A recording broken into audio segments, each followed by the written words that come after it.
Good morning, fantastic people.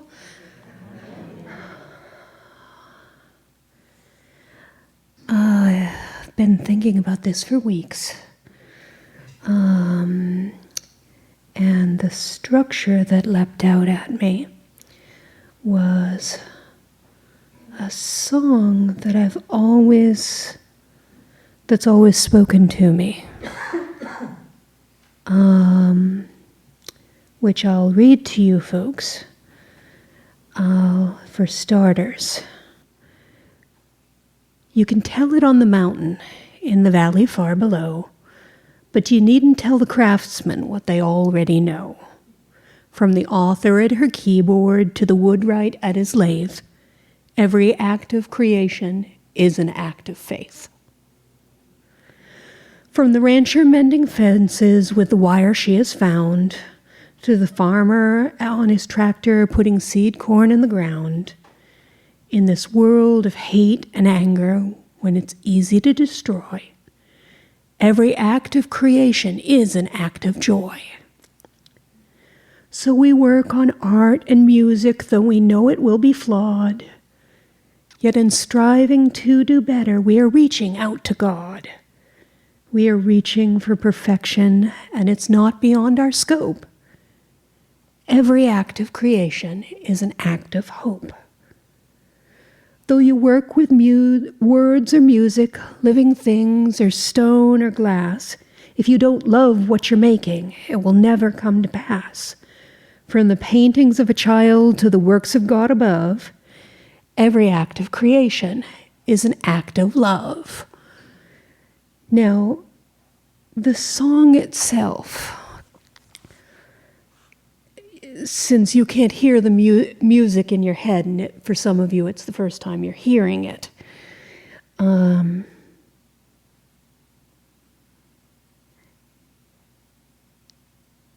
doesn't have all the structure for you folks that it does for me. But each verse I've been sitting with for a while.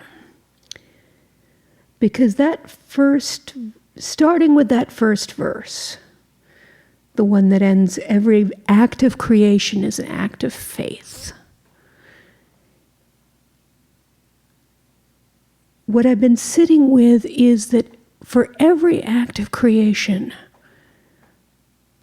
it usually starts with an idea, usually built around a desire or a need.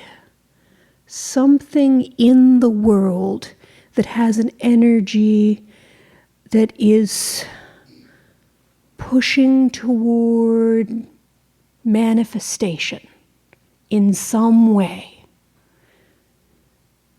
And it's calling to probably you. You can feel it. It may be something as simple as a grilled cheese. It may be something as complex as starting a family. But there's that vital energy. And you don't know what the outcome's going to be. You have to step out on faith. The grilled cheese may burn. You may marry the wrong person. In stepping out and starting to become your own masterwork, you may build on something that you think is the character flaw that is most important to you, and discover 10 years down the road you need to work on a different one that balances out the character strength that you just built in. But there's still that energy, that desire, that need, and you can't not step out on faith just because you don't know for sure. You've got to step out on faith anyway. You've got to identify that energy and sometimes just step out. The next verse is all about the act of joy. Because when you step out into the faith, it's when you move into the actions of the creation, the making, the creation, in some cases, literally the gestation, whether it's people or building a layer on a community, or learning how to cook, learning from that grilled cheese, learning from that experience of, instead of looking away, making eye contact with that person. How to have the courage to do that, or how to learn how not to do that in a way that frightens someone. And every time, seeing what works and what doesn't, and getting that thrill of joy from either learning a lesson from it working out, or learning a lesson from learning what didn't. But it's still an act of creation that's an act of joy.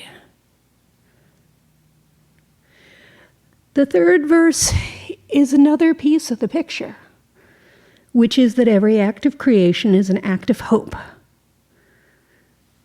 Every time you create something, it's going to get delivered into the world.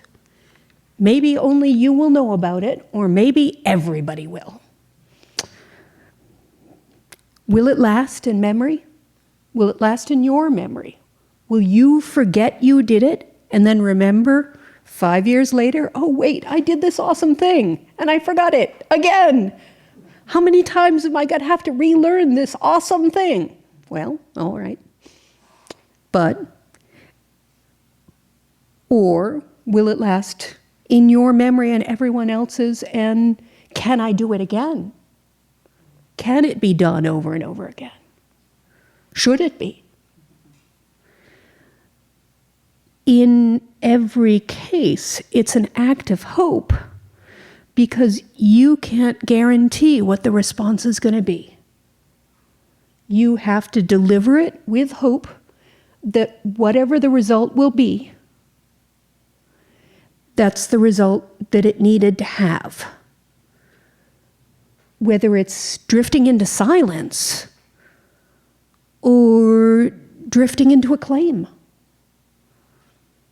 It can go both ways. And just because it's not the one you wanted doesn't mean that it didn't change the world in a good way. Silent mysteries can change the world. The dramatic ones are fun to tell stories about, though. The fourth one, every act of creation is an act of love. I think that's probably pretty obvious to any of you folks who feel connected to acts of creation. But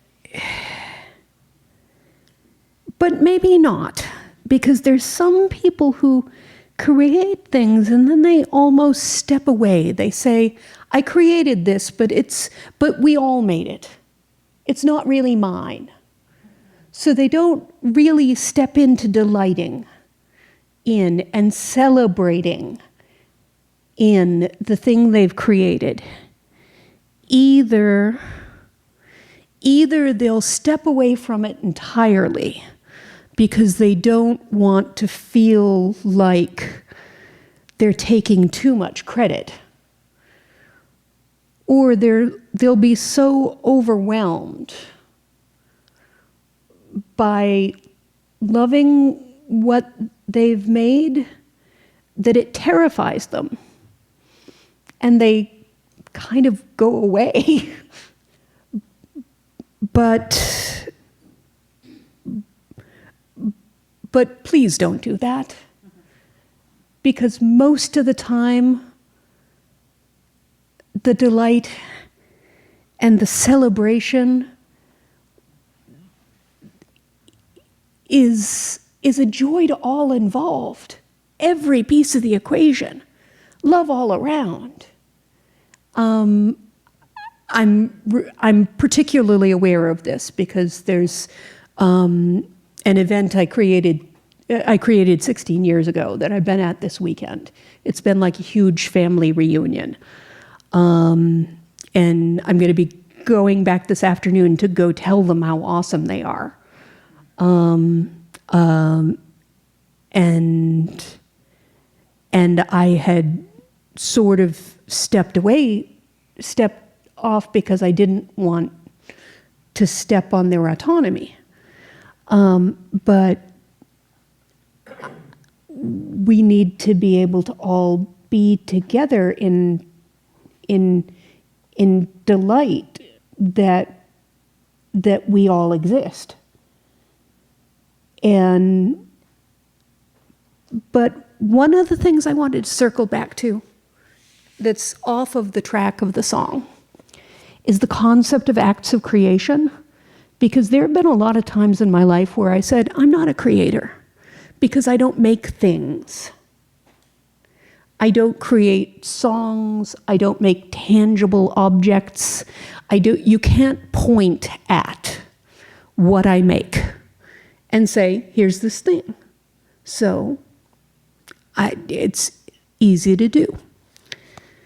But I realized that I just wanted to remind everybody that there are more things to creation than stuff.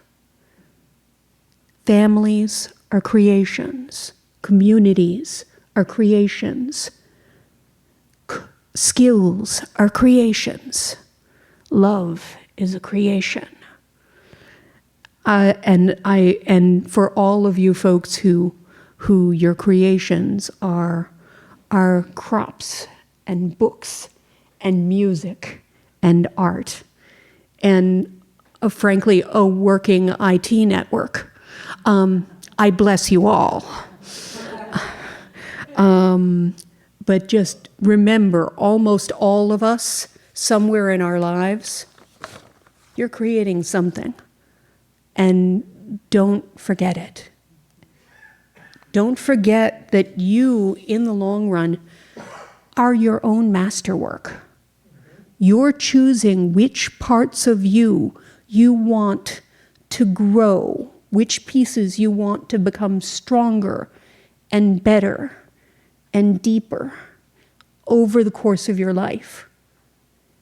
You become what you focus on, and celebrate that too, because you'll be with you for the rest of your life. And the rest of us love being around your masterwork.